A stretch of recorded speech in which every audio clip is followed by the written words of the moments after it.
Wilo, it's me again, Damien Gatto. Today I'm checking out two videos by a dead meat. Today I'm checking out Critters 1986 kill count and the kill count of Mortal Kombat. So let's have fun and get this party started. Now the reason I picked these two was because both these movies have an area of nostalgia for me because I have fond memories of watching horror movies like this, like Critters, with my uncle when I was very young. Like, it makes me feel old bringing this up, but there used to be this segment on Channel 44 where they used to air these horror movies. Uncle and me used to watch all of them. Critters, Gremlins, different stuff. And it was just very fond memories. And the reason I'm checking out, what was it? Mortal Kombat 2021's kill count is because it was the last movie that I watched with my dad before he passed away. And my dad absolutely loved it. At first he thought it was going to be like the other one, poor effects, you get the point, but he absolutely loved it. So that's why I'm checking out the Mortal Kombat one too. But like I said, both these share a fondness for me, but you get my point. That's why I'm checking these out today, so oh boy, I missed them. But besides that, let's have fun and get this party started. Now, without further ado, let's go.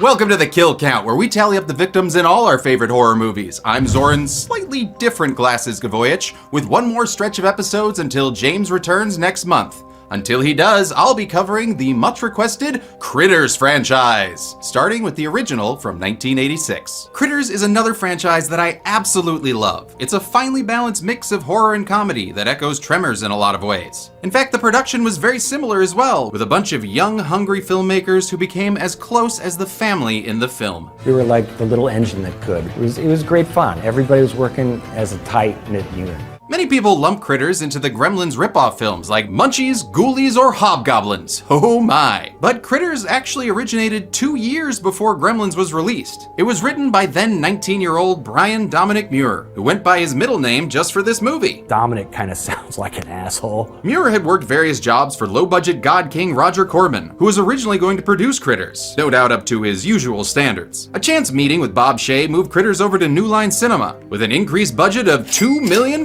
Plenty more than Corman would have spent. This first film is the only Critters Muir was involved in, and sadly he passed away in 2010. 48 years old, but he kind of left a big mark on a lot of people. Barry Opper was brought on as producer, having worked on an earlier film named Android with Muir, but much to Muir's chagrin, he would not go on to direct. Came down to a coin toss, and Brian lost the coin toss. Instead, the job went to Stephen Herrick, an editor for Roger Corman, who would later go on to direct a personal favorite of mine, Don't Tell Mom the Babysitter's Dead. I wish I could kill count that movie. Actually, I don't see James around, so one babysitter. Done!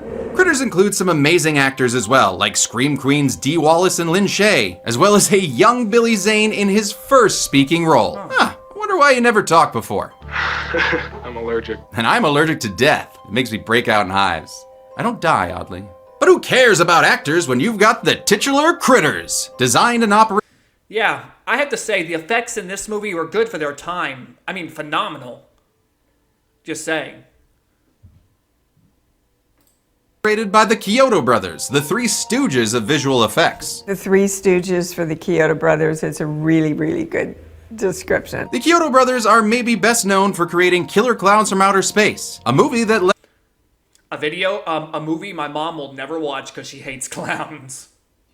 Led to James and I meeting, so, you can blame it for me being your host today. The Kyoto Crafted Creatures would go on to have several sequels. There's the Easter one, the Leo one, the one in space, and the new one, though they weren't involved. Wait, I only knew about 1 and 2. How many freaking sequels to this are there? I need to look this up. In that last one. I'll be covering all of them over the next few weeks. And yes, there is also a TV series that started on Go90 and wound up on Shudder, but I will never be covering that thing. They have like a Matrix joke in there. It's 2021, enough bullet time! But this is where the franchise started. The story of alien fugitives who land on Earth and terrorize an all-American family. The farming fam is assisted by a couple of shape-shifting bounty hunters, who help by blowing lots of shit up with their dick guns. What follows is a funny, terrifying, heartwarming, well-acted story that definitely doesn't bite. How many jokes can I come up with without...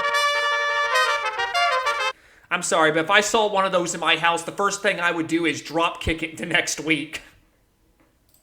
I'm sorry, those trumpets? I want to know where those are coming from. It's the Spoonful Pimpernel! Ha ha! Stir me! He's a legendary hero that travels the land rescuing people's breakfast with the help of today's sponsor, Magic Spoon. But what are you doing here? I already love how Magic Spoons reinvented cereal by offering high-protein, grain-free cereal with 0 grams of sugar. So I'm telling you, I don't need rescuing. Right you are, my boy. That's why I'm here to recruit you into the League of the Spoonful Pimpernels.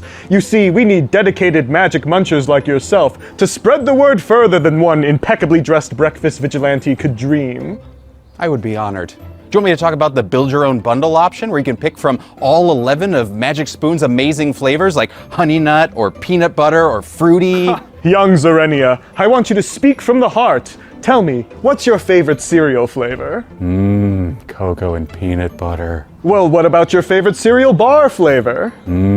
Cocoa and peanut butter. Consistent. I like it. Well, I must be off. But before I go to officially induct you into the league, I present you this ring. Wow. You know what? Sorry, can we take a second? Ben, what does the Scarlet Pimpernel have to do with critters? Terrence Mann plays Ugg in this and was also in the original cast of Broadway's The Scarlet Pimpernel. Whew. I thought my references were obscure. Yours are worse.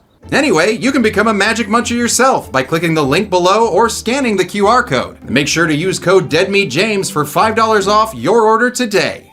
How many jokes can I come up with about balls in this franchise? Let's find out and get to the testicles. Oh, that's one. The movie begins in... Yeah, I will admit, the critters look like walking testicles. I'll say it. Space! This maximum security Balcatraz is expecting 8 new prisoners, but they were supposed to have 10. Well, we did have 10 at one time, but the Krites were eating everything in sight. We had to kill 2 of them to make the food last longer. But we never met them, and that was before the movie, so they don't count. They pull a Michael Scofield and break out. Ooh, what's the damage report? 2 dead and 3 wounded, sir. Well, since we do see the explosion, guess we're starting things off with a couple off-screen space-talities. The prisoners steal a ship and escape like they were Stitch evading Captain Gantu. This forces Old Man Bib Fortuna to call in the bounty hunters. But not Bosk and Dengar. It's Ugg and Lee. You get it? Ugg, Lee, huh? Right? Because they don't look good. You know, that's writing. They have a less nipply Batman suiting up montage, then arrive to take on the job of killing the creatures known as Krites. Krites. You know, that isn't very marketable. Maybe we could just call them something like Title Card! Or Critters. Critters works too. The bounty hunters head to Earth and tune into the Mojo-verse to help pass the time. This planet primer shows them Earth is violent. Like, super violent. Wow, baby murders, really? Well, according to what times in history you look at, you're not exactly wrong. Depending on the time of history you're landing in. Maybe advertise some of our good stuff, like Paddington 2. Yeah, that's right, you hard stare those writers. One good thing they find is a music video starring a rock star named Johnny Steele. This song, Power of the Night, was written by Barry Opper's good friend Richie Vedder and actor Terrence Mann, who plays Johnny Steele.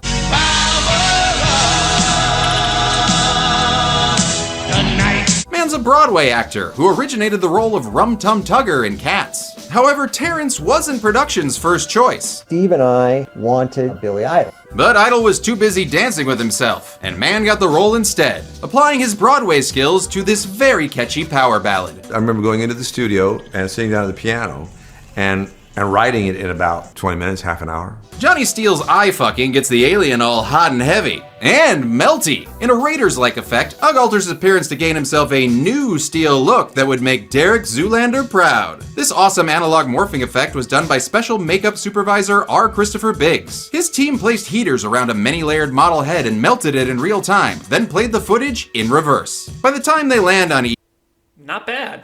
Earth, Lee still hasn't transformed. Nothing likes me. Find something. Oh, sounds like me talking to my single friends. Don't worry, Fiona. We'll find you someone. Never asked you to, Zorn. Just outside the town of Grover's Bend lives our hero family, the Browns. No relation to my mom, Susan Brown. But here we've got bacon-cooking Mama Helen, Mila Kunis-looking daughter April, Oshkosh Bagosh and Papa J, who looks like he should be searching for his dog Pooh Bear, and Ferris Bueller and son Brad, fresh out of the precocious protagonist factory. Same place they made that kid in Leprechaun. They're a picture-perfect rural family, complete with folksy threats of corporal punishment. You miss that bus, I'm gonna skin you and hang your bones out to dry. Damn, Jay. Well, damn. Hey, maybe load less honey into your mason jar full of coffee, you fucking weirdo. Jay's played by Billy Greenbush, previously seen on the Kill Count stupidly impaling himself in Jason Goes to Hell. He's keeping this farm together with the help of hired hand Charlie, a former high school baseball star turned drunken conspiracy nut. Oh sure, let him watch over your kid while, he blows up a Y-wing like he's working at ILM. Charlie's played by Don Keith Opper, brother of this movie's producer Barry Opper. And I hope you like him, cause he's basically our Burt Gummer of this franchise. Dad's working on the car when a new ride shows up, all the way from New York City. I'm sorry, this movie takes place in Kansas. Did this guy drive 1,300 miles to get to first base? Well, this eager dater is Steve Alert. I mean,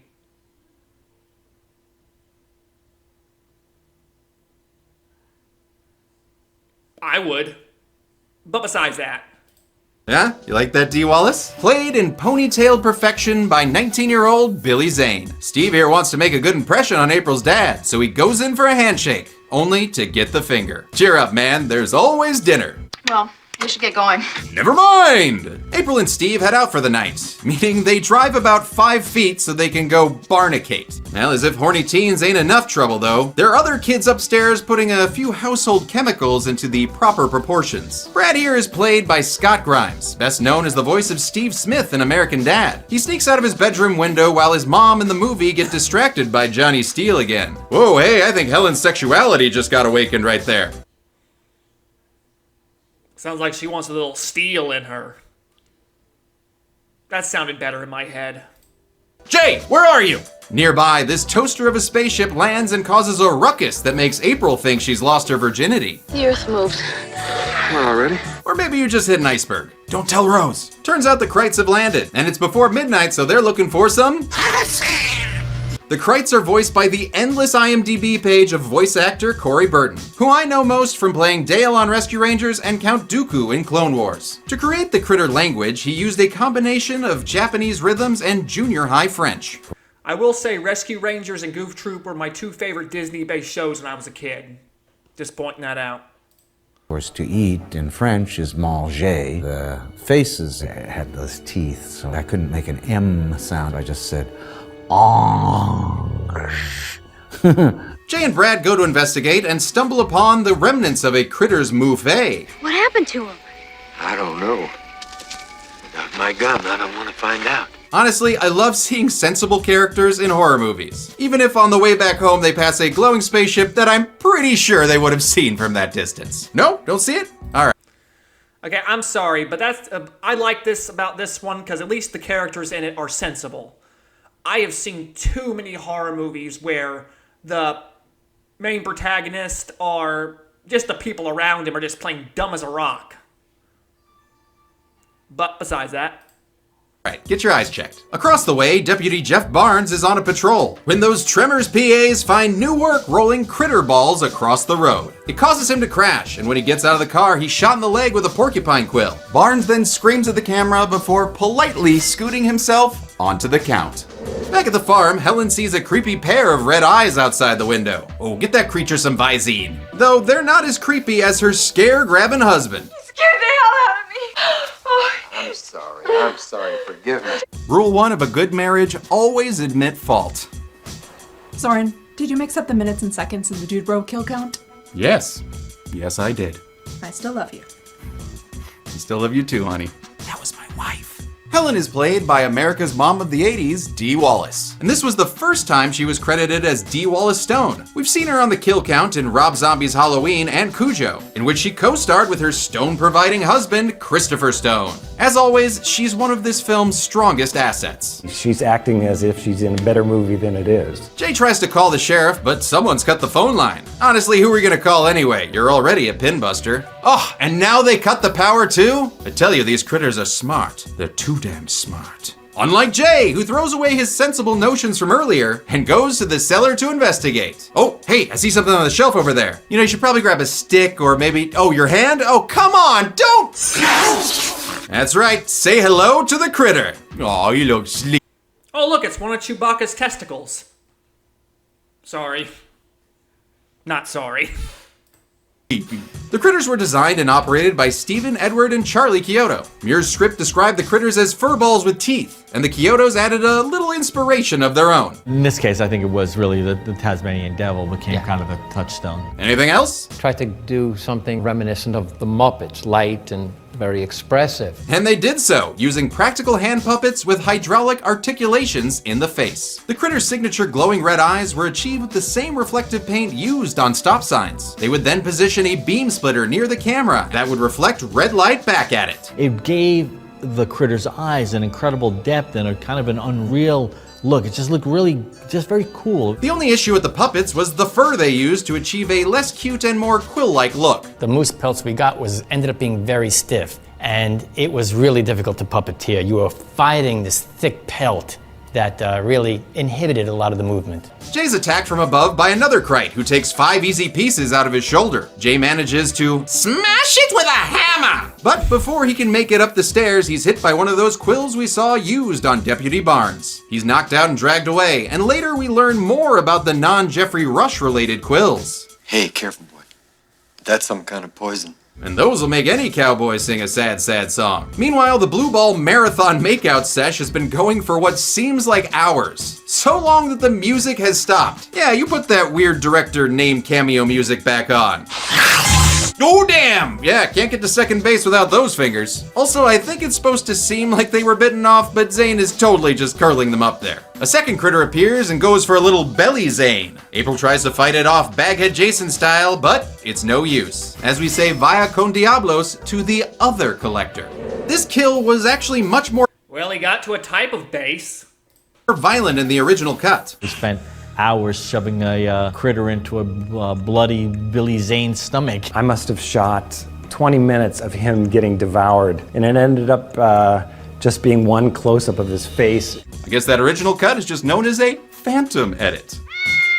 Not you. April's screams bring the family running. Oh, wait, I guess just Brad? Cool. Oh, and is that critter fucking that fence? Cool, cool, cool. Brad heads up to the loft to find his sister's pitchfork festival gone horribly wrong. He lights one of his fireworks and tosses it with precision at the critter, who then eats it, causing a Looney Tunes explosion that ends with him falling over dead like Vicini in a battle of wits. And just like with Tremors, I'm going to count the critter deaths on a special bounty board, which is something I totally won't regret once I get to Critters 2. Oh, good. Too late for tapebacks though, so let's add this Tasmanian Devil as our first Krite on the bounty board. At the police station, Charlie asks Sally the dispatcher to call. Is it just me, or is it wrong I found the critters a tad bit adorable? Called the National Guard. Earlier, he saw the ship fly by, making him do a failed spit take. Sally the dispatcher is played by Lynn Shay, well known for Insidious and previously seen on the kill count in A Nightmare on Elm Street. She's also the sibling of New Line executive. Wait, I didn't know she was on Nightmare on Elm Street, and I've seen every movie. I need to go back and look at that. Bob Shay. And then I bet that was planned. There was no trade-off, my brother for your sister or anything like that. Oh, well, whatever brought her in, it's always a treat to see her. Oh. Well, I did not need that visual. Most always. Charlie tells Sally to stay put while he goes to find the sheriff at the bowling alley. And by sheriff, he means whiskey. Charlie shoots the sheriff, but before he can do the deputy, the bounty hunters arrive. And look, Lee Hunter Oswald has finally taken the form of a human. A local reverend seen earlier in a scene with a funny and totally not forced horror organ cue. Nice work, Chet Jackson's great-grandma. The bounty hunters are looking for Kreitz. Who are they, some new team? No. Kevin Pollak here is a fan of the Cisco Giants. And he gets so upset he changes his face yet again, this time to Charlie. Not sure what the undulating breast shot was about, and also I'm not sure if they kill these guys and all this off-screen gunfire. We don't see any bodies, but it feels like they were killed. Yes, James, quick question. Can we count kills based on, a feeling? Zoran, I told you I'm in London, man. If you call me again, I'm gonna slap you. Take that as a no. This Saturday. Can I watch? Saturday. It's time for Pinnapalooza at the Grover's Bend Impeccable. All the greats will be there. Honey Boy, Almost Ditka, and the legally covered by fair use parody law, Inbusters. Plus a surprise appearance from the Bounty Bowlers. Holy shit. So get your tickets to the Grover's Bend Pinnapalooza. It's right up your alley. Back at the farm, Jay praises his wife's gift of a gun rack for his many guns. He then uses one of them to ignore her. Yeah, but we should just stay here. No, we can't wait. Man, sometimes this family treats Helen like she's an invisible mom. Thank you for the lovely breakfast you prepared, Mother. The Browns head to the truck, but it's been torn up. Okay, what about Steve's car? Assuming it still has gas after its 22-hour trip from New York. Ho-ho! Looks like Steve's brought along a big old city critter to teach you country critters how to run. The critter ball was actually a Kreit form the Kyoto brothers came up with to Now, isn't that a lot of hairy balls? make movement easier and look less silly. I'm gonna get you! Some of the balls had a remote-controlled gyroscope inside so they could move around corners, but others were basically bowling balls with fur rolled by anyone who was around. We would be in this emotional, hysterical state, and all of a sudden we'd hear Steven or somebody go, okay, roll them in.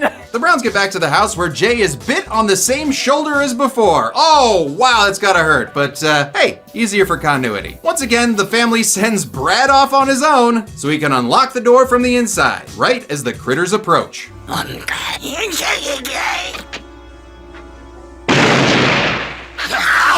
Yes, we knew you weren't helpless, Helen. But, you didn't leave much for your boyfriend Johnny Bartlett to carve a number into.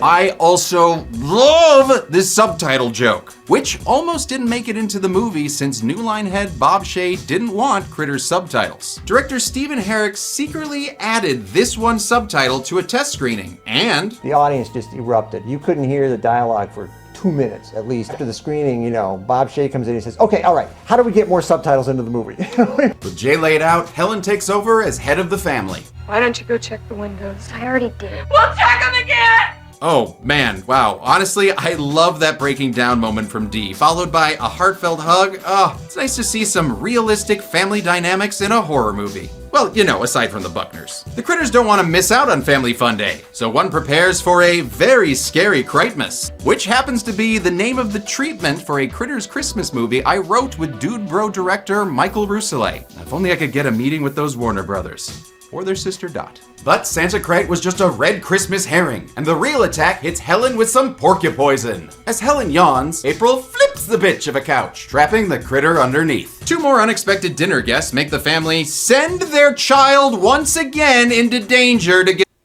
Yeah, that's one thing I didn't get at the time. Well, get the shotgun. He takes aim at the couch Kreit only to slip and shoot his biggest fan, which lands on the critter, killing it not with a bang, but a... Well, that's one way to kill it. Sad widow whimper. Brad makes it upstairs and does a lamplighter impression, igniting what I can only assume is this critter's fiance. Diane, no! That's hilarious. Luckily, Diane makes it to a nearby toilet to cool off, while her fiance goes to see if Kays takes returns. This fire shot was one of the first ones done by second unit director Mark Helfrich. He filmed most of the critters' inserts, and wanted to fully burn one of the puppets on set that day. We can't burn a hero puppet. They were like $10,000 with full articulation and stuff. During all these farmhouse shenanigans, Sheriff Harvey has been investigating the path of destruction left by the bounty hunters. Oh Hey, verification that the bowling boys aren't dead after all. No, I better call James. How? Yep, we're definitely doing sword kill counts again. Harvey is played by M. Emmett Walsh, known for Blade Runner and less known for this 5-second film short where he eats soup. Kill count champions, ladies and gentlemen. Curly Sal reports shots fired at the old Brown place, so Harvey the Wonder Sheriffster heads over there. Brad isn't a doctor at Cook County General yet, so he volunteers to go elsewhere for help. Absolutely not. Really? You've been sending him into tons of dangerous situations and now you draw the line. Just let the kid ride his bike for help. All right. Oh shit. Can this movie hear me? Brad makes his way to his bike only to find a non-Frisch's big boy who's more of a Huffy fan. It chases B-Rad into the B-Arn, where he uses his peep eye to see that these critters have definitely been eating their spinach. They're growing. The growing shot was done live on location in a similar way to the transformation from Werewolf by Night. So we were puppeteering the main critter, and then we would just kind of bring other elements in. We brought some duvetine in there to kind of create a amorphous shape, and then had another critter pop out of that. It's a cool effect, but also an aspect of their biology that's never addressed in any of the sequels. Something we will see later is the critters having a party, tearing up pillows, eating Klaus, and taking out their aggression towards the man that produced Gremlins. D. Wallace, look away! This E.T. the Extermination was actually very hard to film. Because the critter couldn't really go sideways to bite the arm like this, because the whole body would rotate like that, which looks funky. The pillow also caused an issue because the down got everywhere, including inside the critters. Couldn't get rid of it. And 2 days later, they're coughing out little feathers. This fun Puppet Palooza is set to a score by Randy Newman! David Newman. But it's still really good. David Newman's music is in a lot of movies and TV, including a personal childhood favorite, The Brave Little Toaster. And this party finally comes to an end when the Sweetums critter runs by the window. Wait for me, I want to go to Hollywood! Brad makes it to the road and flags down the bounty hunters. After realizing they're not the real Charlie and Johnny Steele, he tells them to head to the farm. Better hurry, since April is being attacked by a big boy. Aw man, and looks like he tore his critter costume. Jay fends it off with a Dr. Ross Jennings special, and this landlady doesn't like it when devils are in her house. So she shoots one through the door, leaving some very green blood Now that's what I call some ball busting. behind. Not unlike gremlin blood. Not gremlins. Helen uses her last shot to take out a chair that I would love to add to the chair count. That's not a thing. You're right. But what about this door that gets knocked onto the count? Oh man, when is James coming back? All right, fine, we'll just count the kills since the bounty hunters have arrived and they're ready to take out a wall. You just saw him roll on the ground. Why are you aiming up? Yeah, that's right, Ugg, you walk by all dismissive. The Browns reunite, but only ever so briefly, since Brad is once again sent into danger to find his Wookiee of a cat. Oh God, Chewie.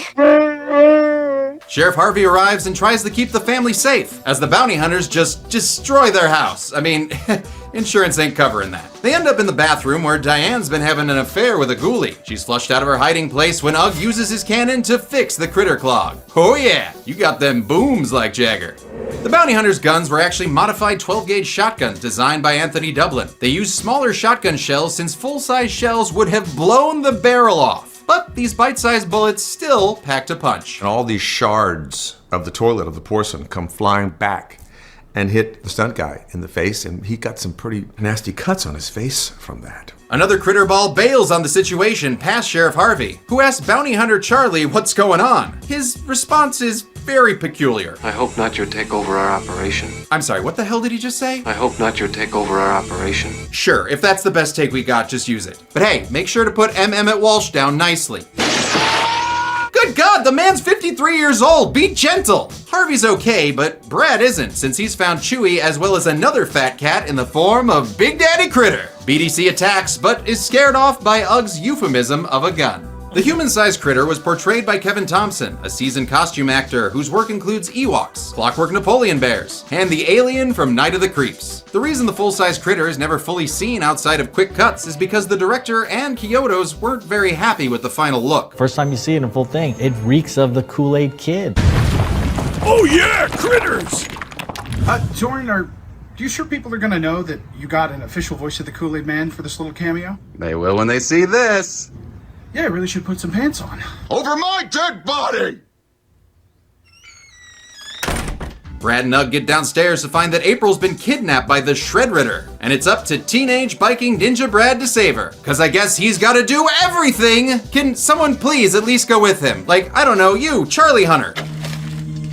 Oh, shit. Okay, don't wanna mess with the ear wiggling. Everybody back the hell off! Just let him drive so you can catch up with your lone wolf of a kid. Okay, cool. We're cool. Brad literally runs into Charlie and the two head into the spaceship to rescue April. Did I say two? Cause I meant just Brad! Again! Well, he's able to find his sister and Yeah, oddly, this kid is more useful than the rest of the family.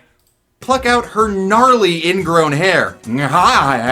She then April O'Neil's her way out of the ship while Brad takes out his favorite Left 4 Dead weapon. Before he can light the bomb, he's chased out of the ship by Big Daddy Critter. Hey, this ain't the Orville, get out of here! And on the way out, he loses his only weapon. I dropped my firecracker! I'm sorry, but if you call that IED a firecracker, what do you call a tank, a parade float? The critters prep for launch while Charlie gets a goddamn plan. He has Brad light up his alcoholic character trait, then chucks it through the tiniest slit on the door. Man, I bet he bullseyes womp rats in his T-16 back home. The ship takes off as everyone is reunited, but before the critters leave, they make like Bob Evans and bring it down on the farm, blowing up the Browns' home in an incredible Talk about sore losers. practical explosion. Damn, that was cool. The explosion could be seen from the freeway. So traffic went, was pulling off to the side because it lit up the sky. And speaking of lit up, that firecracker got set off by Charlie's cocktail.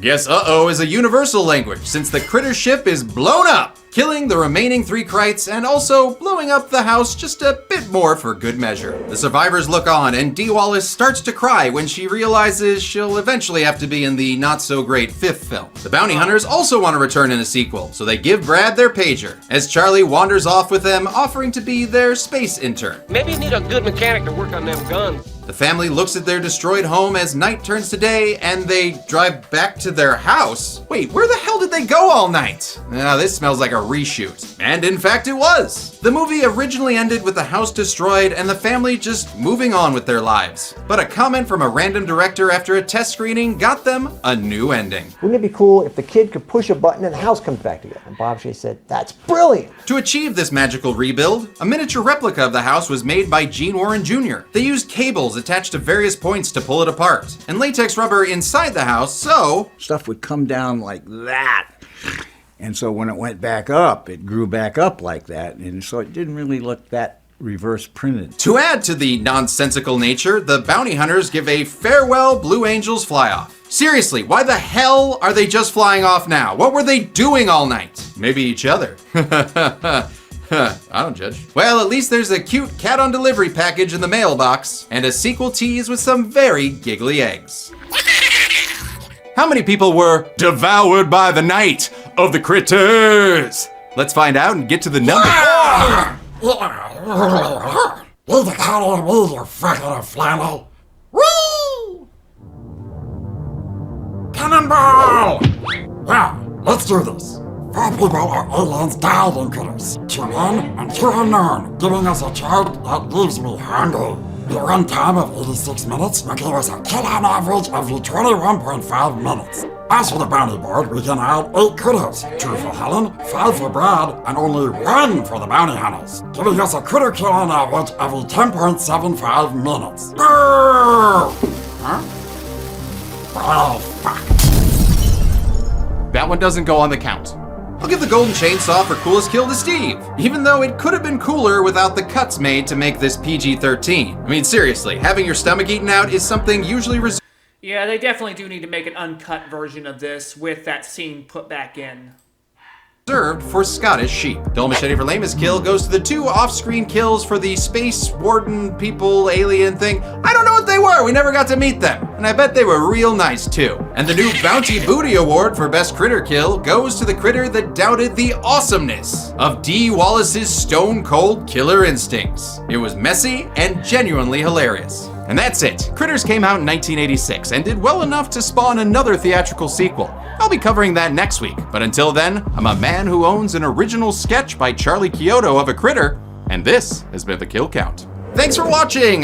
This is the beginning of our big Critters reign. Not as many films as Tremors, but still plenty. We got 4 more to go, and I'm so excited that we've got wonderful things like Critter Balls right here, made by Gina DeVivo again, because I can't make a kill count without Gina DeVivo showing off that she can just make amazing crap for me. Support the Writers Guild of America in their strike. Yes, do exactly what that man said right there. Wow, I'm doing stupid ball jokes, and he's actually doing things that matter. I don't look like an ass. Hope you enjoyed the Tremors Fest video. If you didn't, check that out. So yeah, James and Chelsea still gone, enjoying their honeymoon. I hope they're having a great time. Let's check in with them. I'm at Stonehenge. Get back to work.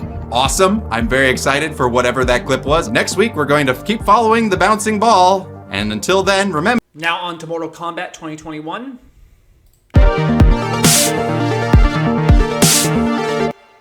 Welcome to the Kill Count, where we tally up the victims in all our favorite horror movies. I'm James A. Janice, and today we're looking at Mortal Kombat, the reboot released in 2021. I'm pumped to cover this movie because y'all know I'm an MK Ultra fan. That is, an Ultra fan of MK, not a fan of MK Ultra. I've played the games since an early age when they were somehow not as impossibly hard for me. No, fuck. Earlier this year, I covered the 90s movies, and while the first is fun enough, the second is an abomination, and neither are my particular style in terms of aesthetic or humor. Conversely, this modern adaptation is my shit. Listen, I know it's got a lot of problems. The structure's a mess, and the Arcana thing feels like an unnecessary over-explanation. Plus, spoiler alert, they never get to the tournament. Mortal Kombat's about a tournament. They spend the whole movie talking about a tournament. Tournament. And yet, they never get to the goddamn... Yeah, that's the thing. But it did make a good thing to hit things off. I can't wait for the sequel. I think they're working on one. Damn tournament. It's dumb. But this movie's dumb in a way I really enjoy. It's aware of its campy source material, but still plays things seriously enough to have an impact. Who the fuck isn't about to cheer when Scorpion says, That's friggin' awesome! Most everyone who made this movie was a fan of the games and wanted to do them justice. Among them was Australian director Simon McQuoid, who kept things going during the 12-week shoot in and around Adelaide, South Australia. Ultimately, this feels like a setup to a Mortal Kombat movie series, and if you keep that in mind, it should help you have a good time. And I think it's still fun, even if you don't know any of the lore. For fans of the franchise, though, it's even better, thanks to tons of little inside jokes that I'll be pointing out during this episode. I know plenty of people shat on this movie, and that's fine. I mean, it's not great, but I had a blast watching it, and maybe you will too. And besides, y'all, just like the games, this thing is gory as fuck. Cue the sponsor talk. With Yeah, that's one thing my dad loved about this one. Raycon earbuds, you can enjoy amazing audio quality wherever you are and no matter what you're doing. They fit snug inside your ear holes, so they'll stay put, even if you're fighting to save Earthrealm and Mortal Kombat! I use my Raycons to listen to podcasts and music while I'm doing chores. Lately, I've been using them while raking leaves, listening to the new Limp Bizkit album. Yeah! Raycons are available in 5 stylish colors, so you can get them as gifts for everybody this holiday season. They start at half the price of other premium audio brands, so they won't break the bank. And with free shipping and returns, you have absolutely nothing to worry about. Get 15% off your order today by using the promo code HOLIDAY. Just go to buyraycon.com/dead.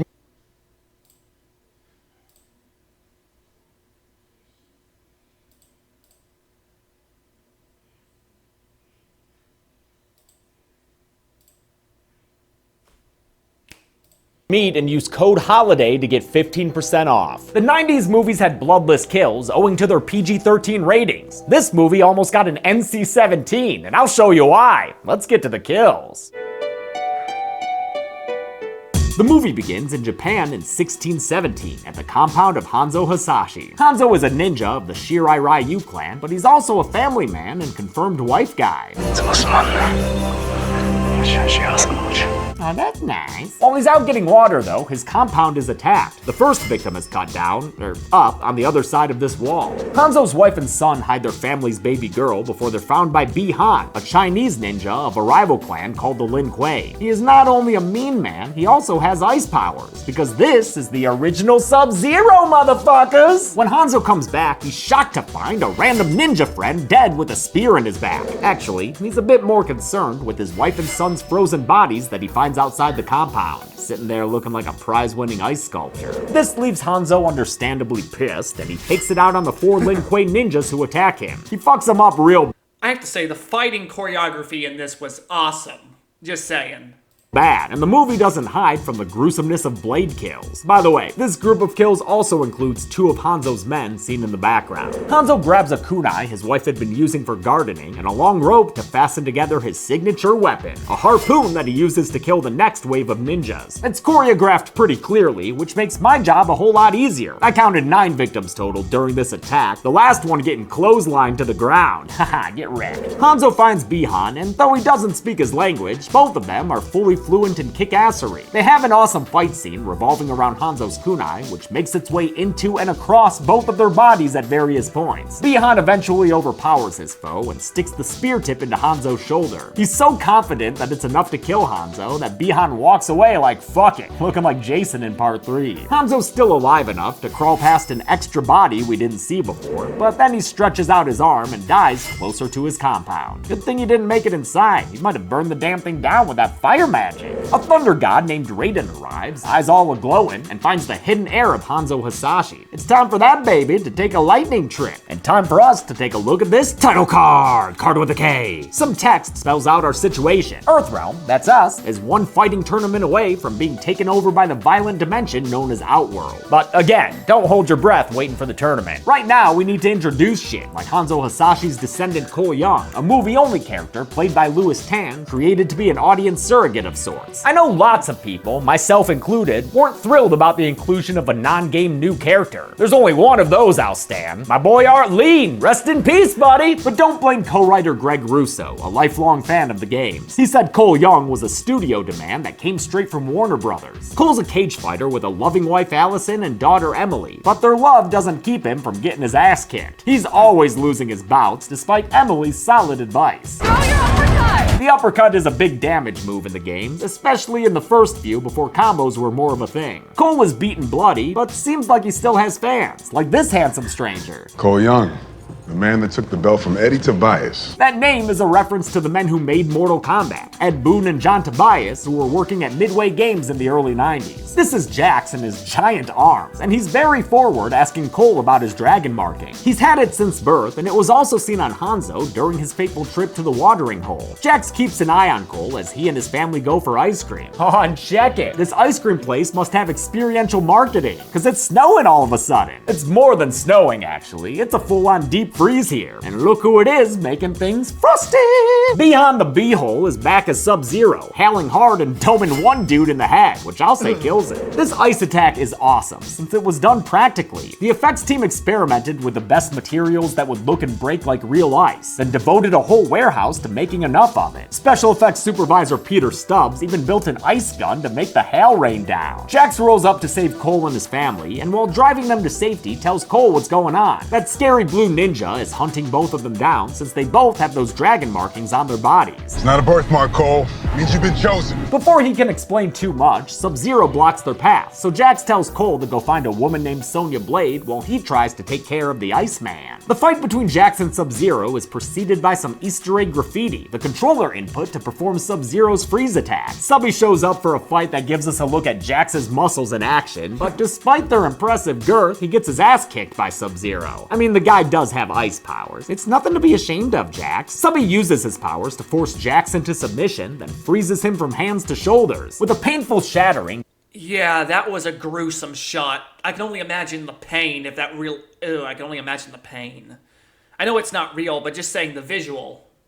Jax loses his Second Amendment rights. That's really gonna suck when you can't catch yourself during a fall. Damn, that looked painful. Subby, you mean. As we've seen, Bi-Han has been a bad guy for centuries, but nowadays he's working for the desolate, hostile Outworld. He's hunting down people with dragon markings on behalf of a sorcerer named Shang Tsung, played here by Chin Han, who has the unfortunate job of stepping into the massive shoes left by Kari Hiroyuki Tagawa. Shang Tsung wants to kill all of Earthrealm's potential champions before the tournament can even begin. Don't worry, worry, Shangy, you've got time. Cole drops off Emily and Allison somewhere safe and heads to Gary, Indiana to meet Sonya Blade. He gets to her shitty trailer and shows her his shitty marking, earning her trust and a dollop of backstory. Sonya and Jax serve together in the US Special Forces, but lately they've been researching those dragon markings. On a mission years ago, they found a target with the marking who had superhuman abilities. When Jax killed the target, the marking transferred to his body. As best they can tell, the marking has to do with some kind of legendary inter-realm fighting tournament. It's an invitation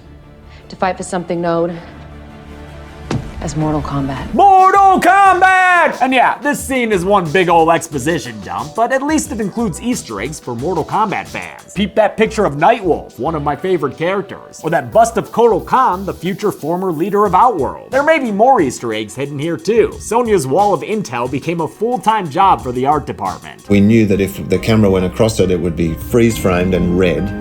So everything had to be accurate and everything had to be right. But enough of those cameos, let's get another character in the mix. The Australian criminal Kano. Kano what? Kano, none of your fucking business. Yeah, and I like this version of Kano, I have to say that.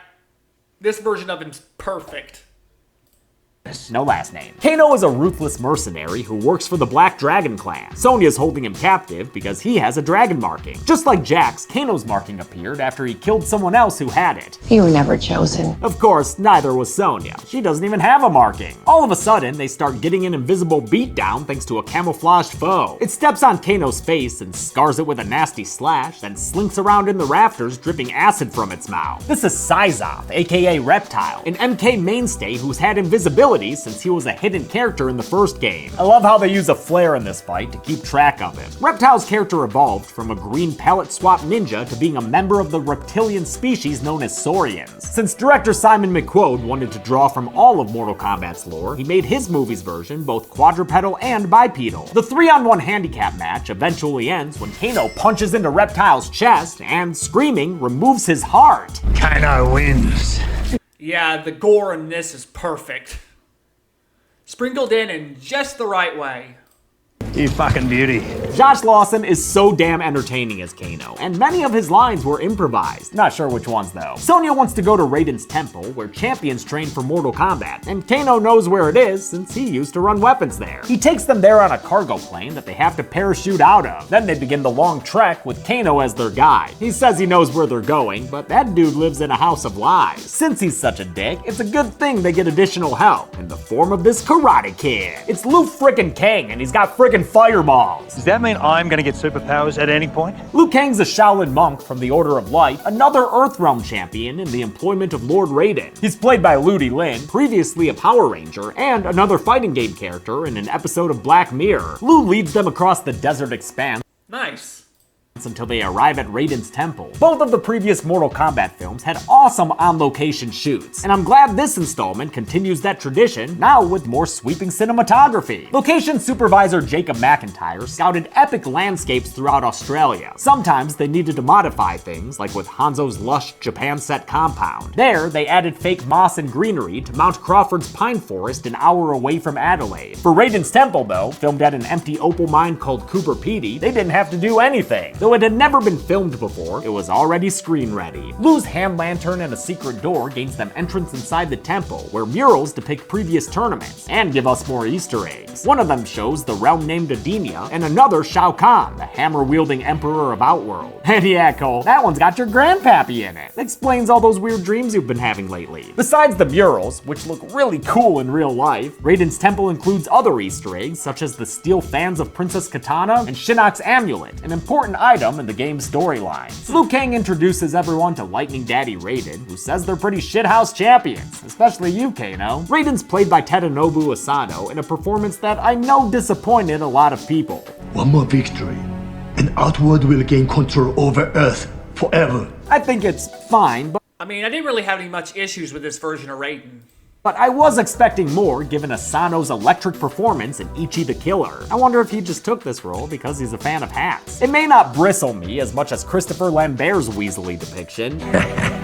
but I was hoping for more of the forcefulness we get from the video game version. Our time has run out. I do what I must to save Earthrealm. Raiden's worried about this scrappy band of misfits because Shang Tsung is a real son of a bitch. Not only does the sorcerer have Sub-Zero on his side, he's got this shorty with a monster mouth named Melina. Outworld may be a bit barren, but it's still dazzling thanks to them shooting at Lee Creek Coal Mine. Director McQuoid hauled his cast and crew there 6 hours away from Adelaide, correctly thinking that the on-location shoot would add to the performances and epicness. Sub-Zero ice forces his way inside Raiden's temple. The baddies are here to wreck the place and give Shang Tsung some spiritual nom-noms. Their souls are mine. Dude eats souls. Raiden shows up and tells Shang Tsung to fuck off, please and thank you. They'll fight at the tournament and not before it, even if it doesn't happen in this movie. He puts up a lightning shield with his Power Ranger staff, and that's enough to push the plot back a little while longer. The newbies start training with Liu Kang and his cousin, professional hat thrower Kung Lao. Descendant of the great Kung Lao. Kung Lao's ancestor was shown in one of those murals, defeating Shang Tsung, which prevented an earlier Earthrealm takeover attempt. Liu and Kung Lao have unlocked their arcanas, this movie's invention that explains why everyone has superpowers. They did so by training, aka leveling up, but it's not just about the grind. You also need a dragon marking equipped. So, sorry Sonya, no superpower for you. Fucking whoops. The marked boys get to fighting, which as always in this movie is a treat to watch. It's impressive how actor Max Huang matches the spinny fluid style of video game Kung Lao. He says it was the Chinese martial. Yeah, I've always loved that hat. I've always loved that part about Kung Lao throwing the hat. That was awesome. I always enjoyed that. I mean, I've played Mortal Kombat games before. Not in completion, but I've played them. Art style Wing Chun. Huang was a real-life fan of the games, as were many other cast and crew members. Jax's actor, Mehcad Brooks, said that as a kid, he was Scorpion for Halloween. This is still a big deal to me. I love that the actors cared about the franchise as much as writer Russo and director McQuoid. This doesn't feel like it was just another job for them. They seem to know the importance of portraying these characters properly. I would have loved to be part of this. For fans of the franchise. Melina's actor, Sissy Stringer, got a 2,000-word fan essay about her character's backstory so she could go into the role fully prepared. The training sequence includes a reference to a common play style in the original game, spamming the leg sweep. That's the only move you know, mate. Oh, fuck.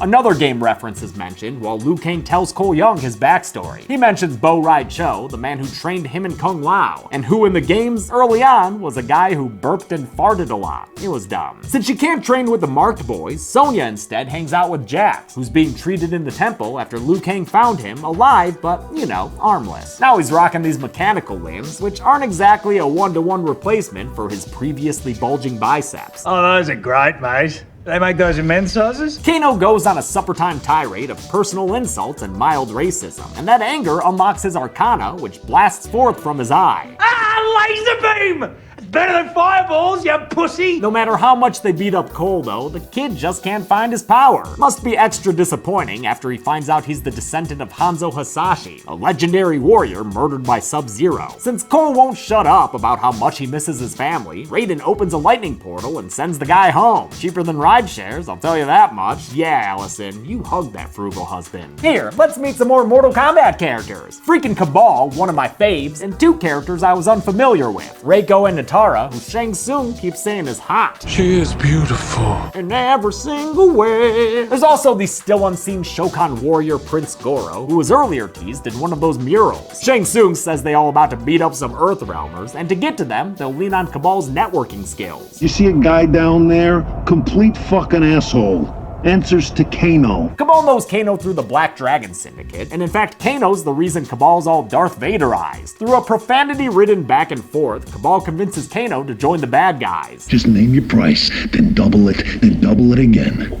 What are you waiting for, asshole? Kano agrees and destroys Raiden's shield thingy with his laser eye, allowing Shang Tsung to hotbox the place with evil smoke that transports him and his henchpeople there. Fighting promptly ensues. Liu Kang goes up against Cabal's superhuman speed and hook weapons. Reiko takes his boom hammer to Jax and his rough draft arms, and the ladies square up, with Sonya having to defend herself against Melina's pair of sais. Melina gets the best of Sonya, and even gets a little bit kinky with it, but since Sonya's blood doesn't have that dragon marking spice to it, Melina says she's not worthy. Your death has no worth. Purple teleport away! Kano picks up the slack and puts Sonya down by laser beaming a giant hand onto her body, which is probably its own category on Pornhub. As Kabal gets the best of Liu Kang, Shang Well, that's a visual. Tsung tells his hottie hot vampire girlfriend to fight Kung Lao. Now destroy him, my beauty. That doesn't go great for Nitara. Kung Lao centers himself and revs up his chakram hat and rides Nitara into it so she gets freaking buzzsawed. Yeah! Now you love to see it. Yeah! Flawless victory.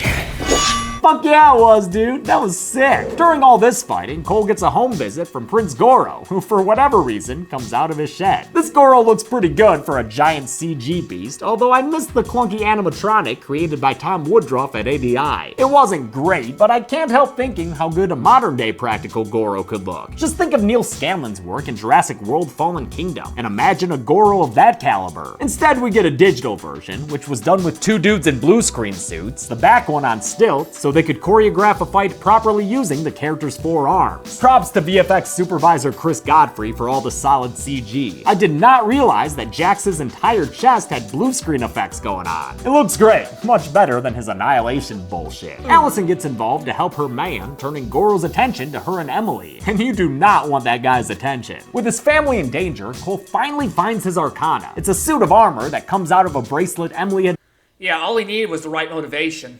made for him earlier, and because of that, it looks like golden thread. It also looks bad, in my opinion. Kind of cheap, perhaps a product of this movie's budget. 55 million bucks isn't exactly an indie movie, but it's not a huge blockbuster budget either. I think every dollar wound up on the screen, but they might not have had enough to make all the costumes great. Regardless, costume designer Cappy Ireland put a lot of thought into all of the outfits. Shang Tsung is rocking ancient Chinese armor, for instance, with the souls he's stolen imprinted on it. I like that they changed Raiden's hat from straw to metal, and apparently on Cabal's costume, he's got a police badge from his buddy Stryker, another game character who hasn't yet made it to the big screen. Cole's armor is part of his Arcana, which is also kind of lame. I guess it's a kinetic thing where he can absorb blows and turn them into strength or something. He uses this new I do consider the power to be kind of awesome. You can basically turn your enemy's energy against them.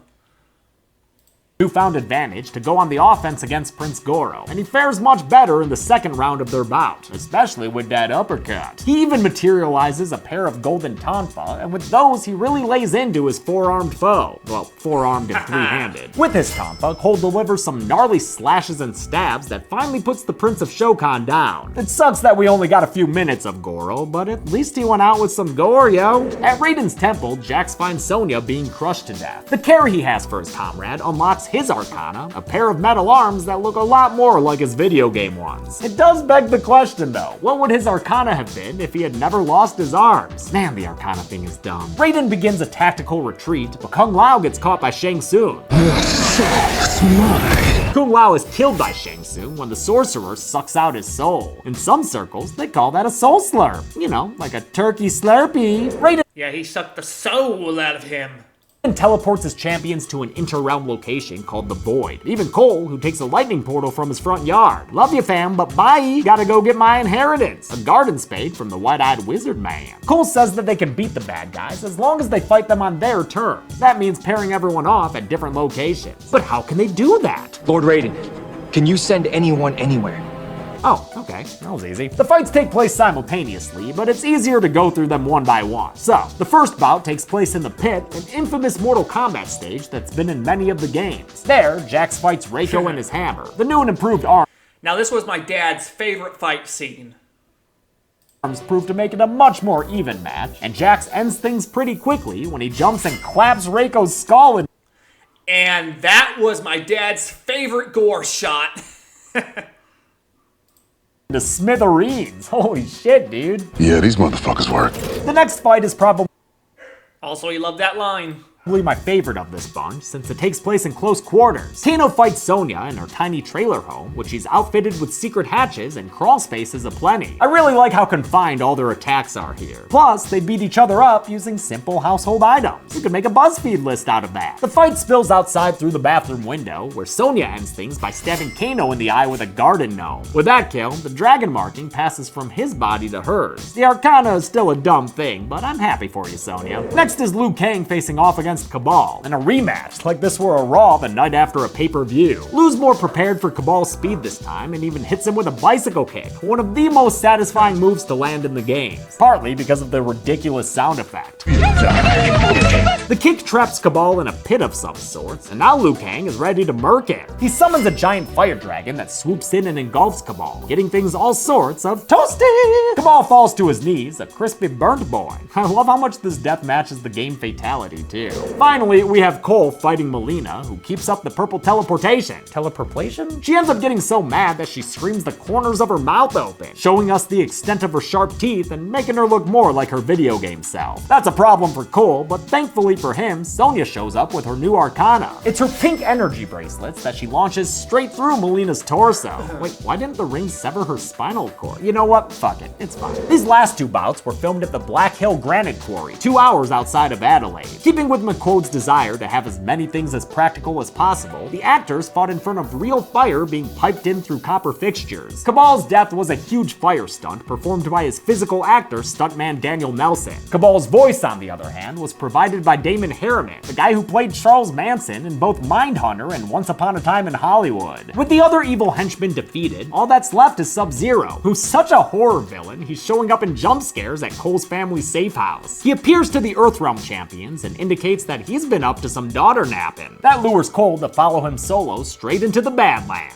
It's actually Cole's gym they wind up at, where his story began, but now it's covered in ice, courtesy of production designer Naaman Marshall. He built a dip tank to cover all the set pieces in their fake ice material, then painted more on for good measure. It was so effective, the actors said they felt cold on set. With the fate of his frozen family at stake, Cole begins his fight against Bi-Han, who immediately neutralizes his Tonfa and kicks his ass 7 ways to Sunday. The descendant of Hanzo Hasashi fights back and bleeds all over the Garden Spear, and that triggers a resurrection. Hanzo, who returns from the Netherrealm as Scorpion. Get over here! Thus begins what's probably Oh boy, that feels so good. the most kick-ass fight of this movie, the one-on-one battle between fan favorites Sub-Zero and Scorpion. This is such a better use of these characters than the 1995 film, where they were both brainless henchmen of Shang Tsung. These two have always had an intricate, bombastic relationship, and I love seeing it come to the big screen. Yes, you are. Their fight continues with frozen blood daggers and harpoons on chains as Cole tries desperately to thaw out his family. Oh shit, and Sub-Zero uses Ice Clone? That's another classic move. Fuck yeah, I love this movie. And boy does Joe Taslim have a flair for the dramatic. Taslim, who plays Sub-Zero, was previously in The Raid. Co-actor Mikad Brooks watched it before shooting their fight scene, which he said might have been a mistake. I gotta fight that dude? Taslim moved so fast he had to slow things down for the camera, a result of his 15 years on the Indonesian judo team. This was a treat for stunt coordinator Kyle Gardner and fight choreographer Chan Griffin. You need to do the things that you always wanted to do in a movie and everyone tells you you can't do. Griffin was excited to work with performers who could handle anything he threw at them, even when they were just shy of 60, like Scorpion's actor Hiroyuki Sanada. Some, like Sonya's actor Jessica McNamee, tried to do a lot of the fighting and stunts themselves. Others, like Josh Lawson, not so much. My stunt double looks so much like me that I'm the first to go, step in, buddy. You look good. You look good. You look better than me, so go for it. The holy grail was this final fight, though. Taslim and Louis Tan were so experienced they didn't use doubles, which Taslim said makes for better chemistry on screen. When you fight someone and then they double the other guy, it feels like you fight two different persons. It comes down to a 2-on-1 that sees the Chinese warrior start to lose ground. He rips off his blue armor, giving himself the all-black appearance of his future persona, Noob Saibot. Stay tuned for that evil motherfucker in any sequels. Bi-Han also drops the Sub-Zero mask as he makes his final stand for the Lin Kuei, but he's no match for 2 generations of Hanzos who get him to his knees. If you're gonna dress like a noob, you about to get treated like one, dude. Scorpion uses his newfound Hellfire powers to light Sub-Zero ablaze with a giant blast from his mouth flamethrower. Just like that, Subby's turned into an ashen corpse. Now Scorpion has been freed, just like Cole's family, and he tells his descendant to please try to keep the bloodline going. Okay, back to hell. Raiden and the others show up, which, you know, maybe they could have done 15 minutes ago. Shang Tsung is still lurking around, but I told you, we ain't getting the tourney in this film. And don't worry about all your faves that got killed. Death is only another portal. With that, there's hope that we'll get more Kano and Goro in future films. Raiden sends Shang Tsung back to Outworld with the lightning blast, then tells his champions that they need to prepare for that tournament. It'll happen, he swears. The movie ends with Cole headed to Hollywood to make contact with their top recruit, an action star by the name of Johnny Cage, hopefully played by The Miz. How many kills did I just count with a K? Let's find out. Hey, Lord Raiden, that'll help get into the numbers? Oh, perfect. That guy can send anyone anywhere.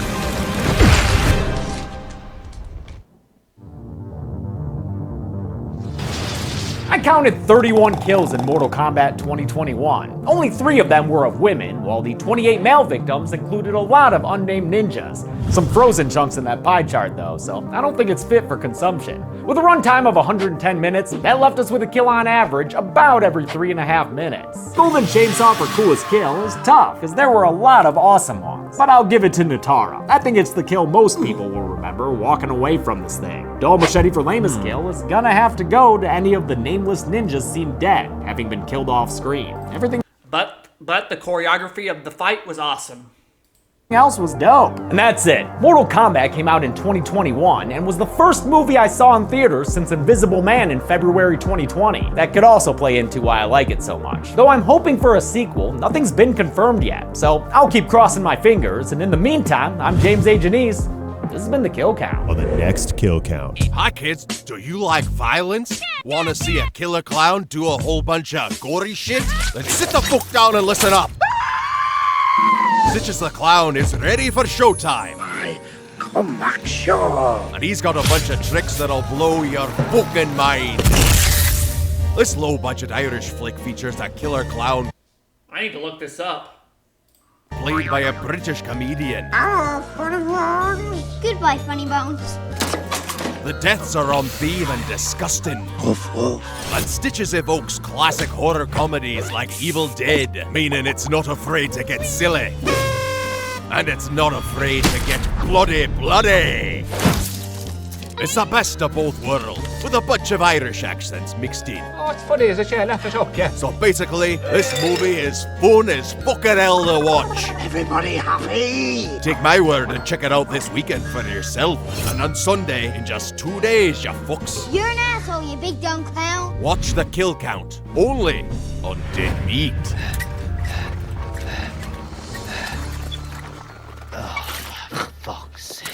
Stitches can currently be watched on the pictured streaming platforms. Dead Meat always recommends you watch the movie for yourself before its Kill Count. It's the only way to have your own properly informed opinion. Kill Counts are never meant to replace the experience of watching a film. Thanks a lot for watching this Kill Count on Mortal Kombat! I want to thank some patrons like Connor Dixon, Tony J. Dietz, and Drake. Just a reminder, if you didn't see last week's video, some big news on the Kill Count schedule. Not only will Zorn be covering the Tremor series from January to April, but after this month, I will not be returning to host a Kill Count until summer 2022. Check out that video for more information, and thanks for understanding. Okay, both those were awesome, and it was definitely a decent throwback for me. So, besides that, I hope you all enjoyed this as much as I did. This was fun. I enjoy these kill counts. And these two were very personal for me, so I thought I'd check them out. So, I hope you all enjoyed as much as I did. I hope you have a nice day. Be sure to check out Dead Meat and stay classy.